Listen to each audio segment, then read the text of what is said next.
po, may voice command. Ayan sir, voice command. Yung tao na logo. Then ito sir, kasi sir ito, dual screen.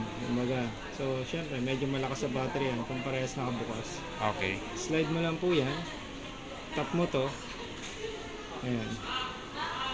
Gawin mong ano po, status only. Para, ayan, ganyan lang. Wala na siyang ano. Wala na siya. Or, pwede mo rin i-disable ng tuluyan, Excel. Ayan. So, wala na siya. Mas makakatipid ka sa battery. Pag di mo ginagamit yun. Okay. Other than that, sir, yung ito po, yung quick capture na sinasabi mo, dito po yun. Magiging power button yun. So, pag pinress mo to, diretso record na yun siya. Okay. So, dinisable ko po muna. Then, orientation lock, sir. Yan. Screen lock. Hindi yan, sir. Meron pa yan. Orientation lock. Para, sir, hindi nagbabago-bago yung ano. Yung setting, sir. Ayan. Hindi siya nakakalito. Sample, sir, ito. Yan. Orientation all. So, ayan. Okay. Pwede mong i-lock po yun, sir. Tapos, other settings, sir. Controls. So, gawin natin ano, sir, Pro mode po.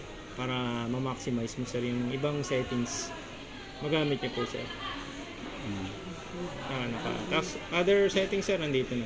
Yan. Wireless, video, voice control, display. Lahat po, sir, nandiyan naman po yun. So, explore mo rin, sir. Tapos, turo ko lang din po ng konti yung sa mode, sir. Pwede mo siyang i-edit. So, sir. Habang nandyan, pwede. Hindi, sir, kasi ang settings nito, naka-default siya na 4K 30 frames. So, pwede mong palitan. Oo. So, lagay mo na nga sa 1080 na lang. 1080 lang tayo, sir. Kasi, malakas sa, sa battery consumption. Then, pwede mong gawing 60 frames lang po. Okay. Na naka super view or super view, sir, para wide na wide super siya. Wide. Hyper smooth naka on, sir, so okay lang po yan. Ayan, sir, yan yung basic na settings. So ganda na siguro. Ganda yan, no?